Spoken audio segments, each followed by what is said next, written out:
Alright, magandang gabi po sa inyong lahat mga kababayan. Batang Maynila to it's. Nandito po ako ngayon sa harapan ng aking laptop mga kababayan. At nakatingin ako dito sa mga sinave ko. Kasi ang ginagawa ko pag may nakikita ako sa Facebook na mga updates, mga breaking news, sinisave ko agad yan para magawa natin ng konting script ba para mapag-usapan. At pansin ko lang mga kababayan, pansin ko lahat dito. Yan nangyari ngayong araw na ito. So ngayong araw na ito mga kababayan, sunod-sunod po ang dagok dito sa ating Vice Presidente. Sunod-sunod po ang dagok mga kababayan sa isang araw. So December 2, kumbaga ngayon po ang unang araw, unang working day sa December kasi first day, December 1, linggo. So, first Monday of the month, first working Monday of the month. Ito mga kababayan, puro dagok ang inabot ni Sara Duterte. Kasi usually, di ba, pag December, ano na yan, lalo-lalo na pag ikaw ay nagtatrabaho sa gobyerno, itong pagpasok ng December, dapat to, pinag-uusapan na natin Christmas party, pinag-uusapan na natin mga bonus. Yan ang pinag-uusapan sa sa ating workplace, di ba? Lalo-lalo na kapag nasa gobyerno ka. Tingnan mo sa Maynila. Tingnan mo sa Maynila kay Mayor Hani Lacuna. Tingnan mo, namimigay na sila. Ang saya-saya na dyan sa Maynila. Buti walang mga masyadong namumulitika ron. At, hindi, meron pala. Meron pala namulitika. May isang grupo dyan. Kinumpara na naman yung dating mayor dun sa kay Mayor Hani Lacuna at sabi ko na nga papansinin kasi nga yung gift box, mga boxes na pinamimigay ng Asenso Manileño ng administrasyon ni Hani Lacuna meron pong card na may litrato ni Mayor Hani Lacuna at ni Yul Servo. Wala naman po dun sa labas ng box yung picture. Ang alam ko wala dun sa labas ng box. Ang alam ko nasa loob bilang pagbati. Card lang po, simpleng card na may picture nilang dalawa, Mayor Hani Lacuna at Vice Mayor Yul Servo. Nakalagay po dun sa loob yung picture. Tapos para sa akin, okay lang naman yun Iba nga garapal pa Iba sa labas pa talaga. Diba nandun pa talaga sa labas ng box, nasa labas ng bigas. Dito hindi, isinama lang bilang pagbati para ito si Mayor Hani Lacuna. Salamat, Mayor. Salamat, Vice Mayor. At naalala mo kami. Kasi yung box na pinamimigay niyo sa Maynila, napakarami ng laman. Kumpara mo dun sa ibang mga local government units na konti. At mas marami ito kaysa dun sa pinamimigay ng dating Mayor. Mas pinagkagastusan. Di ba? So, yun, ginawang issue. Bakit daw may picture? Yung isa daw, wala daw picture. Ayun naman ay nasa loob Nasa loob. Parang pagbati lang ng card. Kaya naman masyado naman kayong alam naman, pagkalinis-linis ninyo. Kung kayo'y magsalita. Okay, so, yun po sa Maynila ang saya-saya. Pero pagdating po dito sa Office of the Vice President, lalong-lalo na kay Sara Duterte, unang araw ng trabaho ngayong Disyembre, puro dagok ang inabot. Kumbaga, dapat masaya na tayo. Panahon po ng pagmamahalan, panahon ng pagbibigay. Pero nangyari mga kababayan, ang dami po. Ano ba kasi nangyari ngayong araw na to? Unang-una, impeachment complaint. Natuluyan na. Sinampala ng grupong ano ba yung grupong nagsampa ng impeachment complaint dito kay Sara Duterte? Akbayan. Yung, ano ba yung isa pang grupo? Yung grupo nila Senator Trillanes. Sino-sino pa? Tapos yung grupo ni Senator Leila de Lima. Yung tatlong grupo at ilang mga religious groups, mga kababayan, may nakita ko mga madre, kasama nila na nagpunta dyan sa House of Representatives para isumite yung kanilang impeachment complaint laban kay Vice President Sara Duterte.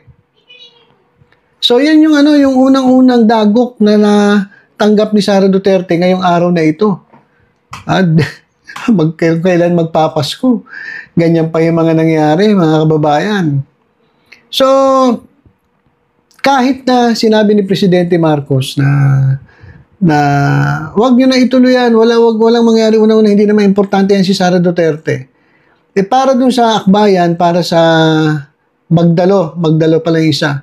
Para dun sa mga grupo na nagsampa ng impeachment complaint, sabi nila, mahalaga sa kanila yan. Kasi mahalaga na managot itong si Sara Duterte sa lahat ng kanyang ginawa laban sa bayan. Kaya itutuloy nila. Hindi daw sila nagpa-file ng impeachment complaint para kay Marcos, kay Presidente Bongbong Marcos. Sila ay nagpa-file ng impeachment complaint para sa taong bayan. So kahit ayaw ni Presidente Marcos, wala silang pakialam. Basta magpa-file sila impeachment complaint para sa taong bayan. Ayun yung sabi ng iba't ibang grupo na nag-file ng impeachment laban kay Sara Duterte. Hindi ko na paparinig sa inyo yung yung sinabi ni Akbayan Party List Representative Percy Sendanya. Basta ang sabi niya, napakahalaga ng impeachment complaint dahil sa mga pinagagawa ni Sara Duterte. Pangalawa sa dagok, ngayong araw na to, December 2. Ito namang National Bureau of Investigation, mga kababayan, ay isinilbi etong subpoena uli. Nakita ko nga sa inyo. Kasi di ba yung unang subpoena, dinedma. Actually, unang imbestigasyon sa kanya ng National Bureau of Investigation, nagpadala siya ng advance party, pero pinagmukotangan niya lang yung mga NBI at hindi siya dumalo. Wala, hindi siya nagpakita at sabi niya, may importante daw siyang gagawin. So, pinahiya, binastos itong NBI. Ang mga kababayan ito, meron na naman siyang panibagong Ayan, pakita ko sa inyo. Meron na naman siyang panibagong, saan ba pipindutin para malinaw? Ayan. Dito ba? Ayan. Kita niya ba? Ayan yung subpoena, mga kababayan. Kailangan pindutin mo para malinaw. So, ito yung subpoena, mga kababayan. At nakasulat dito, ngayong araw, December 2, ang subpoena sa Office of the Vice President hinggil sa imbitasyon muli. So, ibig sabihin muli, kasi inimbitahan na siya dati, hindi siya dumalo. So, muli, ng NBI na magpaliwanag si VP Sara Duterte sa kanilang tanggapan. May kasama siya Alam ko, inimbitahan din yung ilan sa mga katauhan niya dyan sa Office of the Vice President.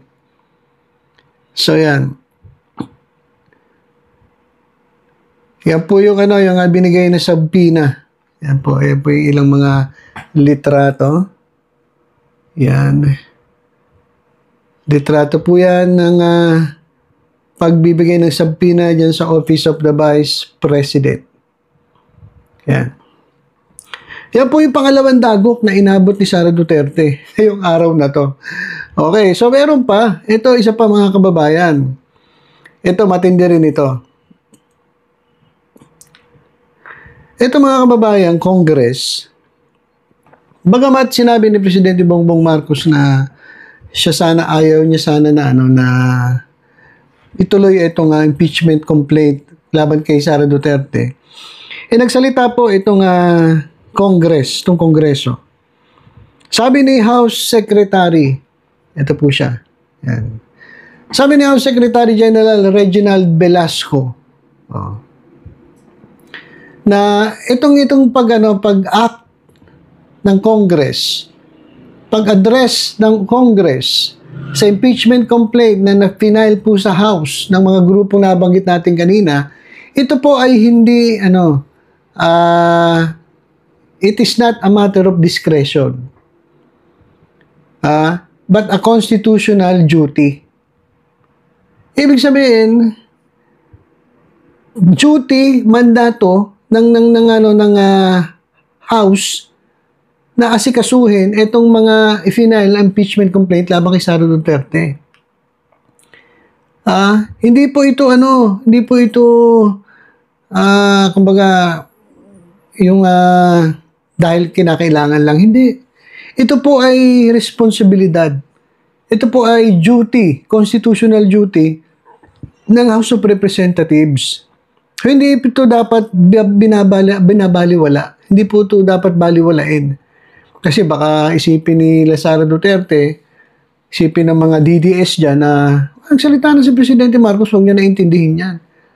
Saka sabi naman ng mga mambabatas, hindi nila asikasuhin yan o pag-aaralan pa nila yan. So, huwag nyo naintindihin. Parang hindi ganun eh. Hindi po ganun ang mandato ng House of Representatives. Sabi dito, the House of Representatives is constitutionally mandated to act on any impeachment complaint filed in accordance with the 1987 Philippine Constitution. It is crucial to underscore that addressing an impeachment complaint is not a discretionary act for the House of Representatives but a constitutional obligation. Obligasyon mo yun. Hindi mo pwedeng baliwalain yung mga complaint na yan. Yan ay obligasyon mo. Yan ang mandato ng House of Representatives. The Constitution prescribes clear steps to ensure fairness and adherence to the rule of law. Ayan. Sabi dito, impeachment proceedings is vital to preserving the integrity of the institution and affirming the principle that public officials are accountable to the people they serve.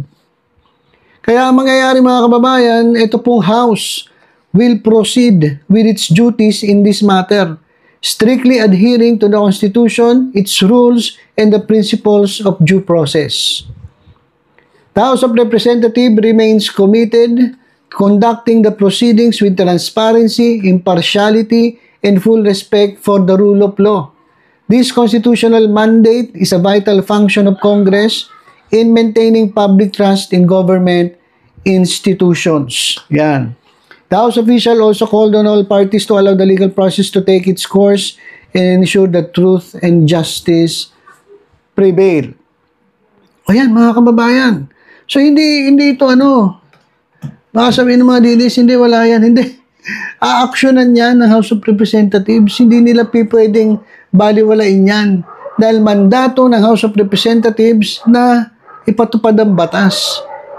At yung mga nagsasampa ng mga ganyan impeachment case, nila yan, obligasyon na asikasuhin.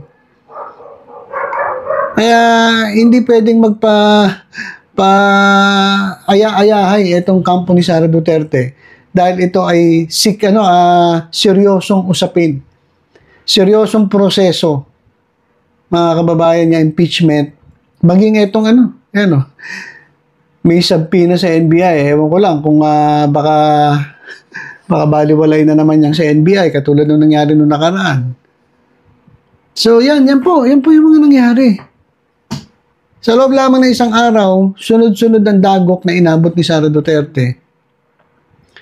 Sa panahon pa ng Kapaskuhan, mga kababayan, December 2. Di ba? Lunes na Lunes, imbis na sikasuhin. Kasi alam ko, yung Office of the Vice President, meron pa silang may mga inasikaso pa sila sa kanilang anniversary, di ba? Tapos meron pang Christmas party. Meron pang asikaso pa yung mga bonus, ang daming gagawin sana ngayong December. At mag-enjoy sana, magmahalan, magbigayan, pero grabe talaga, no? Talaga ang dagok, ang karma, mga kababayan.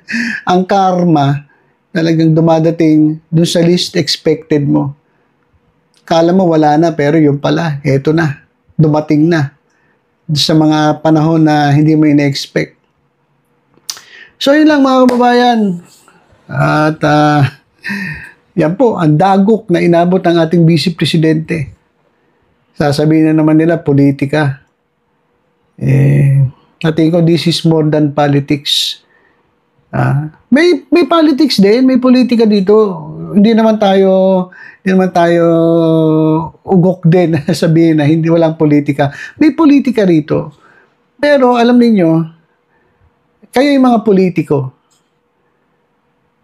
Alam niyo na kapag kayo ay gumawa ng katarantaduhan, gagamitin niyang butas laban sa inyo ng mga kalaban niyo sa politika. So dapat alam niyo ang inyong trabaho. Dapat alam niyo yung mga dapat yung iwasan. Kaso, sige, hataw, dire-diretso, sige lang, nakaw dito, nakaw doon. Kupit dito, kupit doon. May nakabantay, akala nyo kakampi. Unity team eh. Unity team eh. O akala nila, lahat ng gagawin nila, pantatarantado sa taong bayan, pag nanakaw sa kaban ng bayan, makukonsil, matatago lang. Kasi nga unity team eh. Nagkasiraan, nagkainggitan. Nagkatulonggesan sa pera. Ano nangyari? Nag-away-away na. Pera po eh. Pera naman ang pinagmulan yan eh. Pera pinagmulan yan. Yan pong gulo na yan na nangyayari ngayon sa ating bansa. Pera po ang pinagmulan yan. Kaya kayo mga politiko, mag-ingat-ingat kayo. Siguraduhin nyo yung pinaggagawa ninyo ay talagang para sa tao. Kasi nakabantay na po ang taong bayan sa inyo. Nakabantay na po kami. Hindi namin nahayaan na nakawan nyo kami harap-harapan. At sana makonsensya naman kayo. Yung ibang tao naghihirap. Kayo walang hiya. Puro nakaw. Bilyon-bilyon. Kami nga, hirap na hirap mag-ipon. Pero kayo, ang bilis nyo gumawa ng pera. Well, yun lang mga kababayan. Maraming salamat po sa inyong lahat sa patuloy yung pagsubaybay dito sa ating YouTube channel na Batang Maynila to. Basta tutok-tutok lang po kayo dito para sa mga balita. Para updated po kayo sa lahat po na nangyari sa ating bansa. Alright, ingat po tayong lahat. God bless po.